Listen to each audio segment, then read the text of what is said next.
ओम शांति। आज 9 अक्टूबर 2022 की अव्यक्त मधुर महावाक्य रिवाज है 12 नवंबर 1992। हेडलाइन है भविष्य विश्व राज्य का आधार संगम युग का स्वराज्य। अब सुनते हैं मुरली विस्तार से। आज बाप दादा ने कहा, आज विश्व रचता बाप दादा अपने सर्व स्वराज अधिकारी बच्चों को देख रहे हैं। इस वर्तमान संगम युग के स्वराज अधिकारी और भविष्य में विश्व राज अधिकारी बनते हो, क्योंकि स्वराज से ही विश्व के राज का अधिकार प्राप्त करते हो।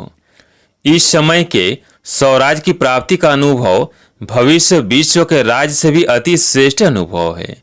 सारे ड्रामा के अंदर राज्य अधिकारी राज्य करते आते हैं।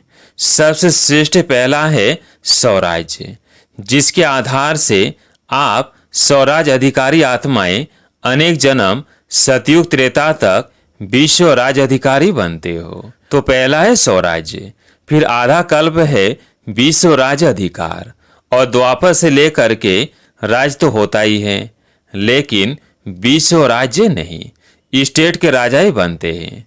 सारे विश्व पर एक राज्य वह सिर्फ सतयुग में ही होता है। तो 3 प्रकार के राज्य सुनाए। राज्य अर्थात सर्वाधिकार की प्राप्ति, सतयुग त्रेता की राजनीति, द्वापर की राजनीति और संगम युग की स्वराज्य नीति। तीनों को अच्छी रीति से जानते हो। संगम युग की राजनीति अर्थात हर एक ब्राह्मण आत्मा 100 का राज्य अधिकारी बनता है। हर एक राजयोगी है, सभी राजयोगी हो या प्रजा योगी हो। राजयोगी हो ना, तो राजयोगी अर्थात राजा बनने वाले योगी। स्वराज अधिकारी आत्माओं की विशेष नीति है। जैसे राजा अपने सेवा के साथियों को, प्रजा को जैसा जो ऑर्डर करते हैं, उस ऑर्डर से उसी नीति प्रमाण साथी व प्रजा कार्य करते हैं। ऐसे आप स्वराज अधिकारी आत्माएं अपनी योग की शक्ति द्वारा हर कर्मेंद्रियों को जैसा ऑर्डर करती हो, वैसे हर कर्मेंद्रिय आपके ऑर्डर के अंदर चलती है। न सिर्फ ये स्थूल शरीर की सर्व कर्मेंद्रियां, लेकिन मन बुद्धि संस्कार भी आप राज्य अधिकारी आत्मा के डायरेक्शन प्रमाण चलते हैं।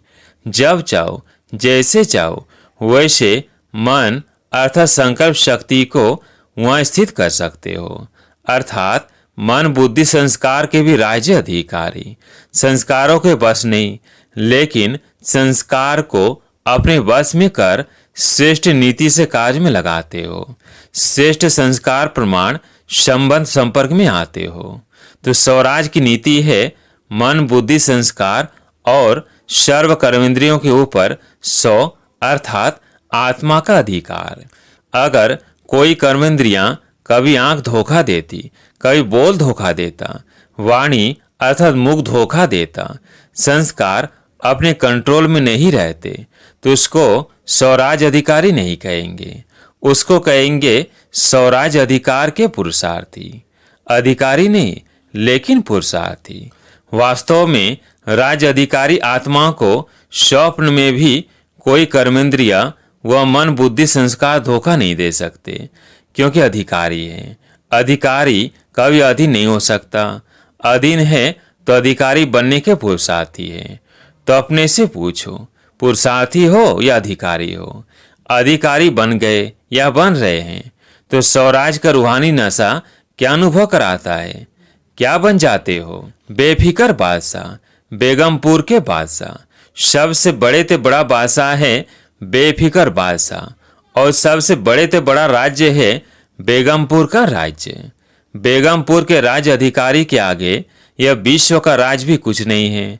यह बेगमपुर के राज्य का अधिकार अति श्रेष्ठ और सुखमय है ही बेगम। तो बेगमपुर का अनुभव है ना? या कभी कभी नीचे आ जाते हो? सदा रूहानी नशे में बेगमपुर के बादशाह है। इस अधिकार में रहो, नीचे नहीं आओ। देखो आजकल के राज्य में भी अगर कोई कुर्सी पर है तो उसका अधिकार है, और कल कुर्सी से उतर आता तो उसका अधिकार रहता है, साधारण बन जाता है, तो आप भी स्वराज के नशे में रहते हो, अकाल तख्त नशीन रहते हो। सभी के पास तख्त है ना, तो तख्त को छोड़ते क्यों हो? सदा तख्त नशीन रहो, रूहानी नशे में रहो। अकाल तख्त वो अमृतसर वाला अकाल तख्त नहीं, यह अकाल तख्त, यह अकाल तख्त सभी के पास है। तो अकाल तख्त नशीन स्वराज अधिकारी किसने बनाया? बाप ने हर ब्राह्मण बच्चे को तख्त नशीन राजा बना दिया है। सारे सृष्टि चक्र के अंदर ऐसा कोई बाप होगा जिसके अनेक सब राजा बच्चे हो। लक्ष्मी नारायण भी ऐसा नहीं बन सकते। ये परमात्मा बाप ही कहते हैं कि मेरे सभी बच्चे राजा बच्चे हैं। वैसे दुनिया में कह देते हैं यह राजा बच्चा है, लेकिन बने कुछ भी, सर्वेंट बने या कुछ भी बने, लेकिन कहने में आता है राजा बेटा। लेकिन इस समय आप प्रैक्टिकल में राजयोगी अर्थात राजे बच्चे बनते हो। तो बाप को भी नशा है और बच्चे को भी नशा है। तो स्वराज की नीति क्या रही? 100 पर राज्य, हर कर्मेंद्रिय के ऊपर अधिकार हो। ऐसे नहीं कि देखने तो नहीं चाहते थे लेकिन देख लिया, आंखें खुली थी ना इसलिए देखने में आ गया। कान को दरवाजा नहीं है इसलिए कान में बात पड़ गई, लेकिन 2 कान हैं, अगर ऐसी बात सुन भी ली तो निकालने का भी रास्ता है। इसलिए इस भारत में ही विशेष यह चित्र बापू की याद में बना हुआ है। बुरा ना देखो, बुरा ना सुनो, बुरा ना बोलो, यह 3 दिखाते हैं, आप 4 दिखाते हो। बुरा सोचो भी नहीं, क्योंकि पहले सोचना होता, फिर बोलना होता, फिर देखना होता है। इसलिए कंट्रोलिंग पावर, रूलिंग पावर रखो।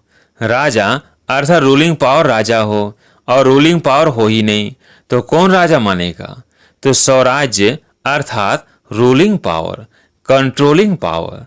बाप दादा ने पहले भी सुनाया है कि कई बच्चे परखने में बहुत होशियार होते हैं। कोई भी गलती होती है जो नीति प्रमाण नहीं है तो समझते हैं कि यह नहीं करना चाहिए, यह सत्य नहीं है, यथार्थ नहीं है, अयथार्थ है, व्यर्थ है, लेकिन समझते हुए फिर भी करते रहते या कर लेते। तो इसको क्या कहेंगे? कौन सी पावर की कमी है? कंट्रोलिंग पावर नहीं।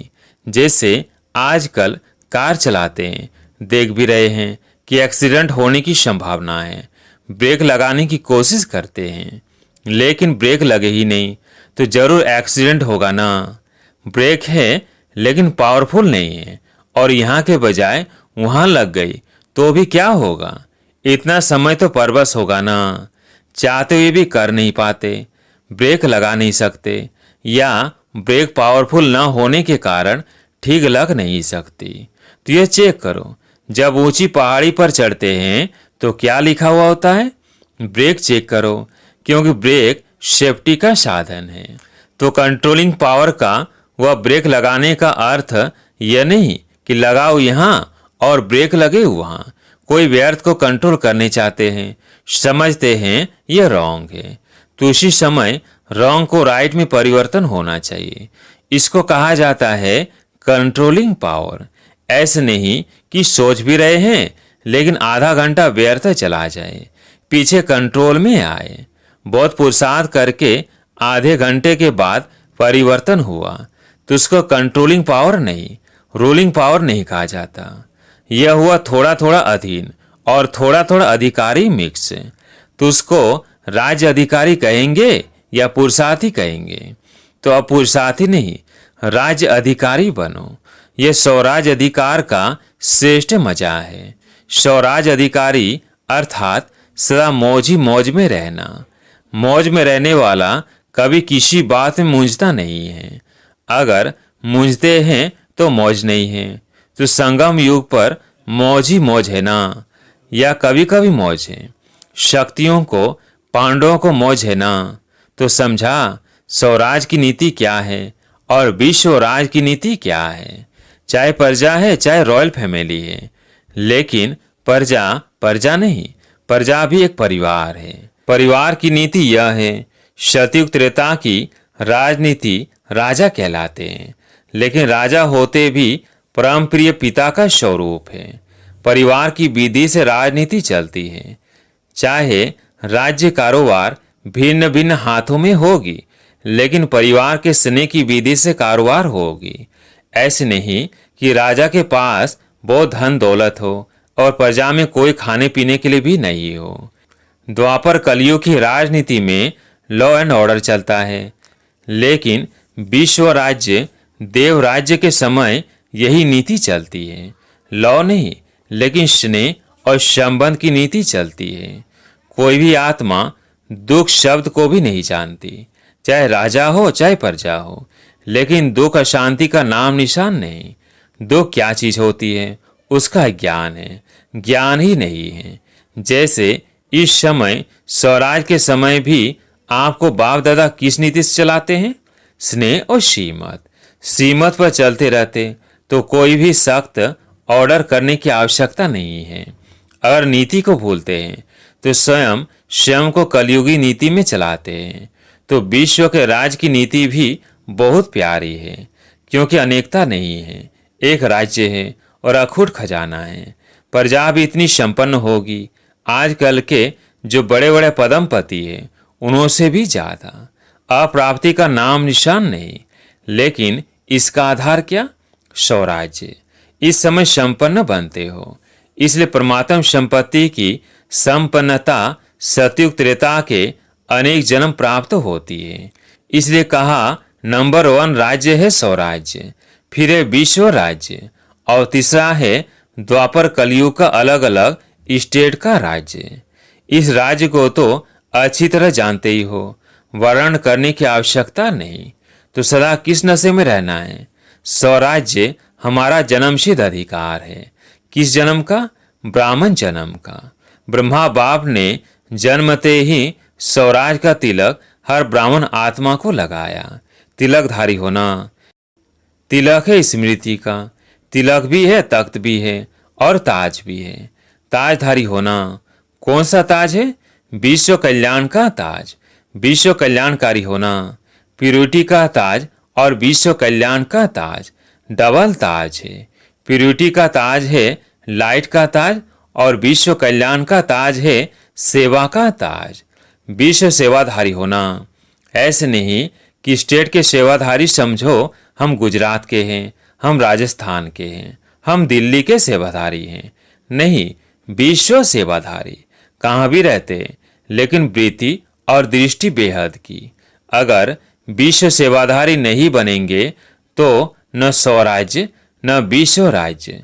फिर द्वापर कलयुग में स्टेट का राजा बनना पड़ेगा, लेकिन विश्व राज्य अधिकारी के लिए सदा अपना ताज, तिलक और तख्त सदा इस पर स्थित रहो। शरीर से तख्त पर नहीं बैठना है, लेकिन बुद्धि द्वारा स्मृति की स्थिति में स्थित रहना है। स्थिति में स्थित होना यही तख्त पर बैठना है, जो सदैव बैठ सकते हैं। शरीर से तो कितने घंटे बैठेंगे, थक जाएंगे ना, लेकिन बुद्धि द्वारा स्थिति में स्थित रहना, यह तख्त नशीन होना, यह तो सहज है ना। तो स्वराज के नशे में निरंतर स्थित रहो। समझा क्या करना है? पुरुषार्थी नहीं, लेकिन अधिकारी बनना। सभी ने मिलन मनाए ना, सभी भाग भाग कर आते हैं परमात्मा मिलन का मेला मनाने के लिए। तो मिलन के मेले में आए हो ना। यह मेला लगता है या भीड़ लगती है? आराम है ना, आराम से रहना, खाना चलना सब आराम से है ना। फिर भी बहुत लकी हो, उन मेलों के माफिक मिट्टी में तो नहीं रहे हुए हो, फिर भी बिस्तरा और खटिया तो मिली हुई है ना। वहाँ मेले में तो नहाओ तो भी मिट्टी, रहो तो भी मिट्टी, और खाओ तो भी मिट्टी साथ में आएगी। यहाँ बच्चे आते हैं अपने घर में, नशे से आते हो, बाप भी खुश और बच्चे भी खुश। हॉल में पीछे बैठने वाले सबसे आगे हो, क्योंकि बाप दादा की पहली नज़र लास्ट तक जाती है। अच्छा, सर्व स्वराज अधिकारी बेफिक्र बादशाह बच्चों को सर्व विश्व राज अधिकारी अनेक जन्म संपूर्ण संपन्न रहने वाली आत्माओं को सदा तिलक, ताज और तख्त नशीन अधिकारी बच्चों को सदा बेहद की सेवा के उमंग उत्साह में रहने वाले विशेष बच्चों को, देश विदेश के सर्व सम्मुख अनुभव करने वाले बच्चों को बाप दादा का पदम गुना याद प्यार, साथ साथ सर्व के स्नेह के पत्रों का भी रेस्पॉन्ड दे रहे हैं। विदेश और देश दोनों अपने अपने विधि प्रमाण 100 के पुरुषार्थ में सिद्धि प्राप्त कर रहे हैं और सेवा में भी सदा आगे बढ़ने के उत्साह में लगे हुए हैं। इसलिए हर एक किसी भी कोने में रहने वाले हो, लेकिन उन्हों की याद, सेवा समाचार, प्यार के पत्र, स्थिति उमंग उत्साह का समाचार सब प्राप्त हुआ और बाप दादा सभी बच्चों को बहुत नाम सहित हर एक की विशेषता सहित याद प्यार दे रहे हैं और सदा इसी याद प्यार की पालना से पल रहे हो, उड़ रहे हो और उड़ते उड़ते मंजिल पर पहुंचना ही है, या यह कहे कि पहुंचे हुए ही हो। तो याद प्यार और नमस्ते।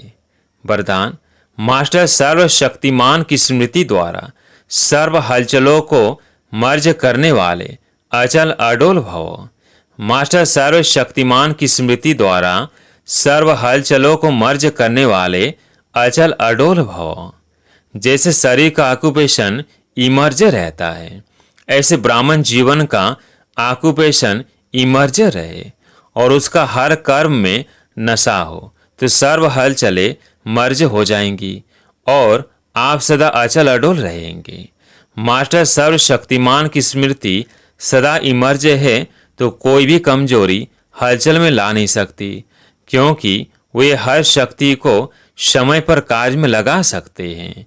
उनके पास कंट्रोलिंग पावर रहती है, इसलिए संकल्प और कर्म दोनों समान होते हैं। स्लोगन, नाजुक परिस्थितियों में घबराने के बजाय उनसे पाठ पढ़कर स्वयं को परिपक्व बना लो। नाजुक परिस्थितियों में घबराने के बजाय उनसे पाठ पढ़कर स्वयं को परिपक्व बना लो। अच्छा, ओम शांति।